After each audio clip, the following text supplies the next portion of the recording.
Olá, amigos aprendizes do Evangelho. Hoje a gente vai comentar do livro Fonte Viva, o capítulo 164, cujo título é Diante de Deus, baseado numa fala de Jesus, muito conhecida por nós, que está registrada em Mateus, capítulo 6, versículo nosso, que é Pai Nosso. Exato. Olá, aprendizes, um prazer estar com vocês de novo. E esse capítulo ele é muito interessante, né? Porque a gente estava aqui conversando e assim as confusões que a gente ainda faz em relação a Deus, né? Eu vim da Igreja Católica, então a minha experiência na Igreja Católica foi de confusão entre Deus e Jesus. Então, dentro dos ensinamentos, existe esta confusão, né? E aí, Jesus, hoje, sabendo bem isso, diferenciando uma coisa da outra, porque Jesus, ele é nosso irmão maior, ele é o espírito mais evoluído que já passou pelo planeta, ok? E ele veio com a missão de nos ensinar algumas coisas. E, entre elas, ele veio ensinar que a gente não deve ficar indagando a questões de Deus, né? Mas Emmanuel diz aqui também que não é que a gente não deve questionar, ok? Que se a gente quiser e tiver vontade de fazer a pesquisa, a gente tem que fazer essa pesquisa, ir a fundo na pesquisa para a gente entender essa questão de Deus, ok? Mas que a gente nós temos ainda uma pobreza de mensurar quem é Deus. Nós temos pobreza de palavras na evolução espiritual que a gente ainda não tem e também de entendimento, né? Então, isso, por que eu digo que é essa pobreza, né? É quando a gente acha que a gente pode negociar com Deus. Então, eu preciso atingir tal coisa. Então, Deus, eu faço tal coisa e você me dá essas respostas como sendo algo positivo, como sendo... enfim, são as barganhas que a gente faz em nome de Deus, né? Então, Emmanuel, ele traz aqui e diz para que a gente não fica aí indagando em relação à natureza, né? Quem nasceu primeiro? Se foi o ovo, se foi a galinha, se foi o céu, se foi o sol, se foi a chuva. Então, são coisas que, para nós, não vai fazer muita diferença, né? Não vai mudar muito a nossa vida.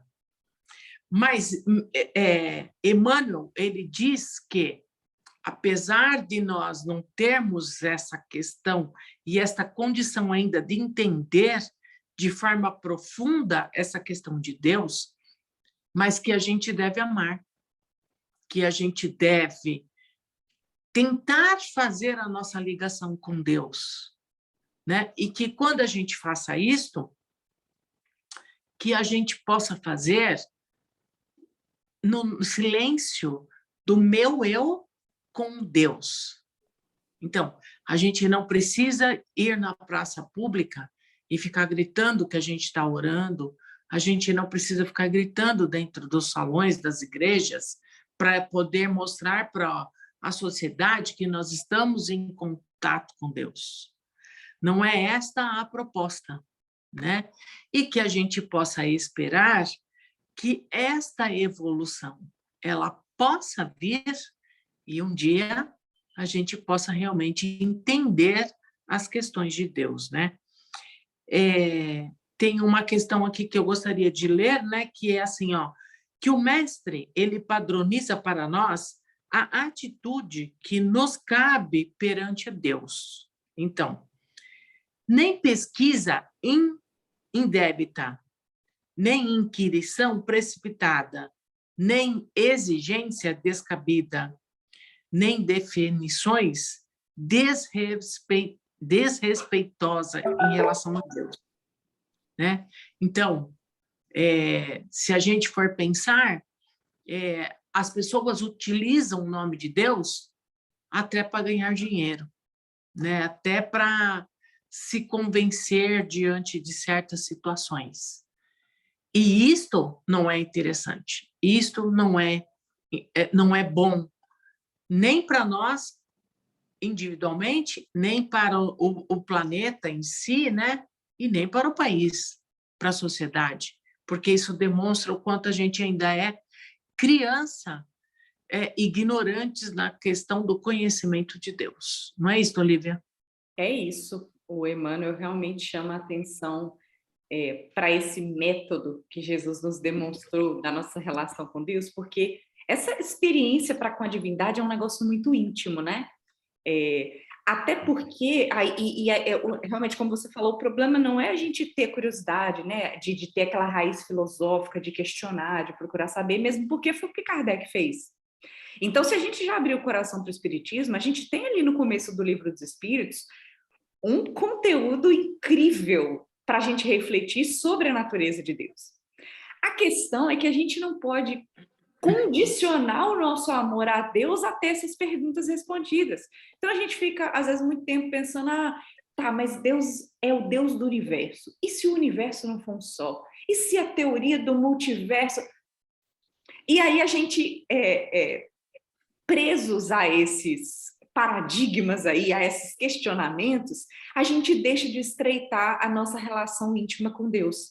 E às vezes também, como você falou, a gente confunde Deus como uma personalidade física, como Jesus foi. Jesus está muito na nossa frente, mas é uma criatura também. Deus não é criatura, Deus é criador. Jesus vivenciou aqui na Terra, então a gente pode falar do comportamento de Jesus, da fala de Jesus. A gente acabou de ler ali o Emmanuel se baseia no Pai Nosso, né? Falando uma fala, algo que Jesus falou. Poxa, é muito mais estreito, né, com a gente. Então, quando a gente fala assim, a gente está fazendo prece para os espíritos amigos, para Bezerra de Menezes, para Jesus, aí a gente até usa formas de expressar, né, comparando com as coisas do dia a dia e tudo mais. Mas aí quando a gente fala de Deus, é um negócio tão mais profundo, porque Deus está em tudo, Deus vê o que tem lá no mais profundo do nosso ser, naturalmente, sem que a gente fale. Então a gente não precisa se preocupar com o tipo de palavra que a gente vai usar. Tem que ser a relação mais sincera e pura possível. O problema é que a gente não é puro, né? Então a gente leva a nossa criancice para a nossa relação com Deus. O exemplo clássico é o da barganha, né? Aí eu lembro, por exemplo, de um costume, né, que algumas pessoas ainda têm, eu acho que tem, sei lá, de colocar o santo de cabeça para baixo, porque enquanto não acontecer tal coisa, o santo vai... Primeiro que o santo não está nem ali, né? Aquilo ali é um negócio simbólico, e é o tipo de coisa simbólica que Deus olha igual a gente olha uma criança bobinha. Tipo assim, o que ele está querendo com isso? E aí, pensando em nós, como espíritas, entendendo o que Kardec codificou ali, o que Kardec organizou das informações que os espíritos nos trazem, o Emmanuel está alertando assim, não cabe mais essa confusão de informações, usar Deus como motivo de discórdia. Se eu chamo de Deus, se o outro chama de outro nome, se tem alguém que prefere não dar nome, gente, a gente não precisa ficar implicando uns com os outros. Deus é uma coisa muito individual. Aprendamos a amadurecer a nossa relação com Deus.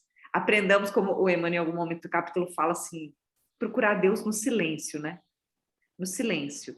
De repente, a gente até separar, né, a nossa prece, igual às vezes a gente costuma fazer no meio espírita, né, uma escala.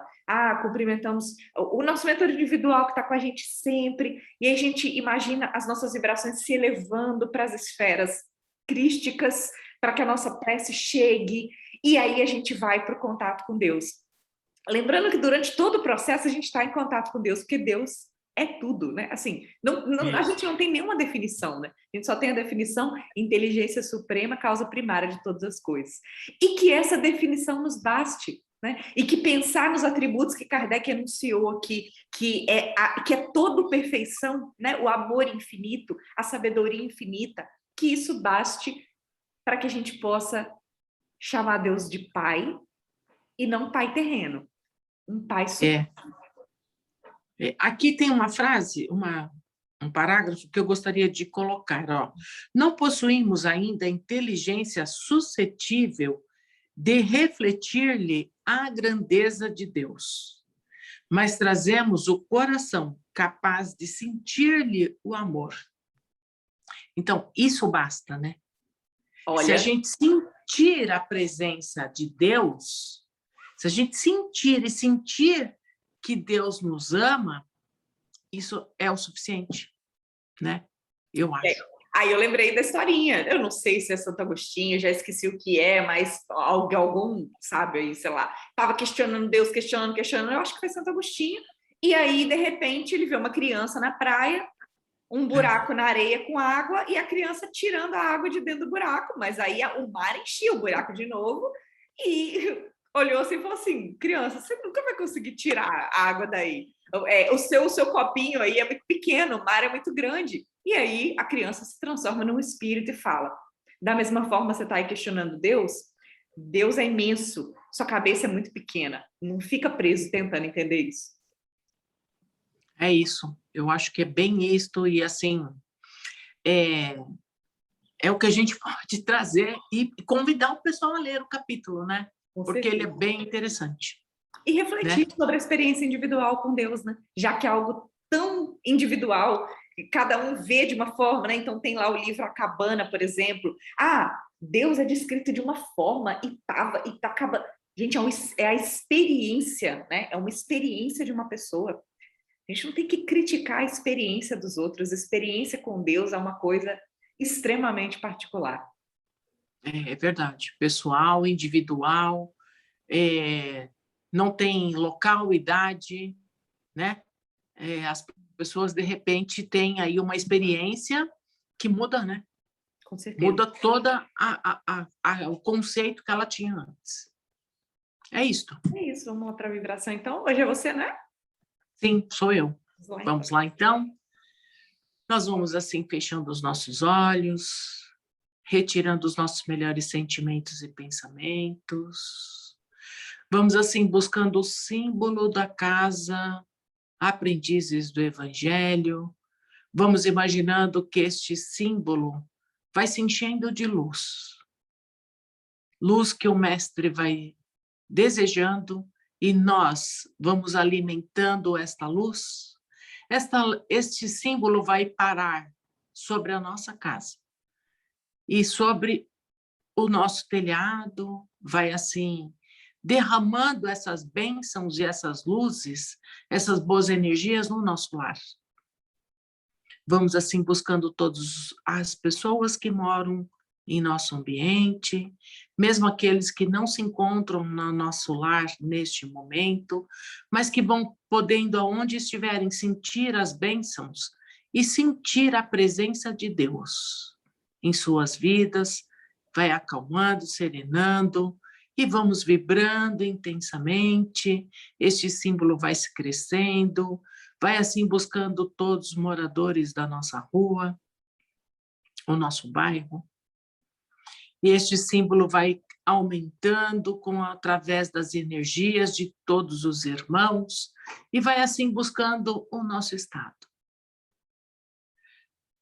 Vai assim buscando todos os estados do nosso país, vai se estendendo sobre o Brasil, buscando assim iluminar todo o seu contorno. Com as cores do arco-íris, as luzes vão se entrelaçando, buscando assim todos os povos que aqui vivem, mente e coração. Principalmente os nossos políticos, para que despertem para as responsabilidades morais. Vamos ainda buscando todos os hospitais e todos os leitos de dores, aonde houver um irmão acamado que neste momento possam receber a energia presente dessas boas energias que vamos derramando e vamos ainda buscando todos os moradores de rua, aquelas pessoas que se encontram desempregados ou que estão em situações de aflições, que possam sentir a presença do Mestre, que vai assim acalmando e acalentando. E assim nós vamos ainda buscando os meios políticos nas esferas municipais, estaduais e federais, em todas as questões de legislativo, executivo, judiciário, para que todos esses membros possam se entender, para que possam bem governar o nosso país. E assim nós vamos imaginando que as borboletas vão se soltando do nosso símbolo que está sobre o nosso país e vai assim buscando todos os países que compõem o globo terrestre.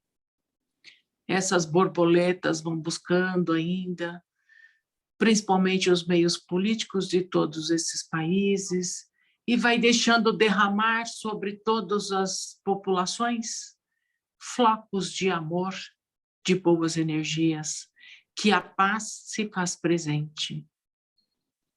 E assim nós vamos ainda imaginando que o Mestre Jesus vai do lado de fora do nosso planeta, abraçando o planeta, e ele vai soltando o seu amor imenso e vai assim buscando todas as esferas, tanto material quanto espiritual, em todos os reinos, mineral, vegetal, ou animal, hominal, que todos vão sendo abençoados, principalmente as nossas florestas, os nossos rios, as nossas águas, vão sendo imantados neste momento. E retornando à casa lá de Cataguases, que este símbolo possa ser estendido sobre a casa, para que todos os membros deste grupo possam receber a bênção de Jesus e da espiritualidade maior, e que possa ser assim guardada até o próximo dia do novo Evangelho.